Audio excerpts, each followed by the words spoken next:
प्रधानमंत्री नरेंद्र मोदी ने पेंटांगगाटान शिनवात्रा को थाईलैंड की सबसे युवा प्रधानमंत्री बनने पर बधाई दी। पीएम मोदी ने कहा कि वो दोनों देशों के बीच संबंधों को और मजबूत करने के लिए उनके साथ मिलकर काम करने को लेकर आशान्वित हैं।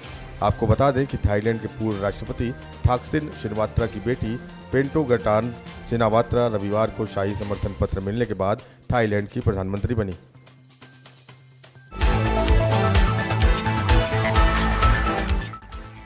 कोलकाता डॉक्टर रेप और मर्डर केस के बाद गृह मंत्रालय सख्त हो गया है। डॉक्टरों के विरोध प्रदर्शन के बीच मंत्रालय ने बड़ा कदम उठाया है।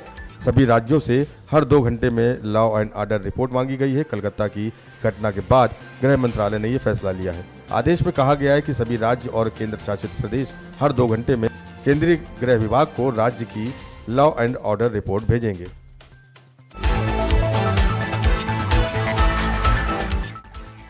राहुल गांधी ने मोदी सरकार पर आरोप लगाया है कि वो यूपीएससी की जगह राष्ट्रीय स्वयंसेवक संघ आरएसएस के जरिए लोक सेवकों की भर्ती कर रही है। उन्होंने कहा कि केंद्र सरकार एससी, एसटी और ओबीसी वर्गों के आरक्षण का अधिकार छीन रही है। राहुल गांधी ने इस कदम को प्रशासनिक ढांचे और सामाजिक न्याय पर हमला बताया।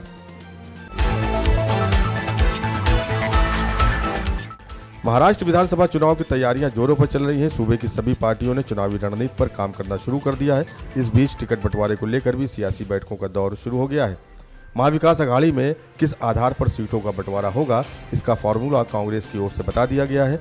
महाविकास अघाड़ी के घटक दलों के बीच महाराष्ट्र विधानसभा चुनाव के लिए सीट बंटवारे को मुख्य मापदंड जीतने की क्षमता होगी। इस पर सौहार्दपूर्ण तरीके से जल्द काम किया जाएगा।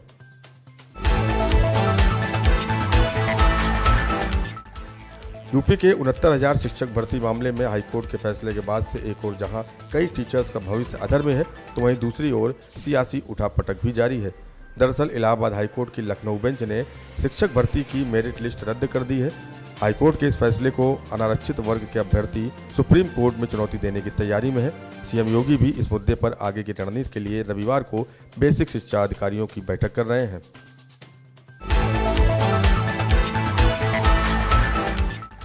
झारखंड के पूर्व सीएम चंपई सोरेन बीजेपी में शामिल होने की अटकलों के बीच दिल्ली पहुंचे।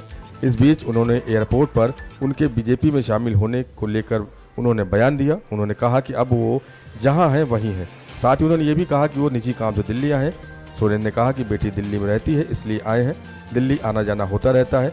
बीजेपी जाने के सवाल पर उन्होंने कहा कि जहाँ हैं वहीं हैं।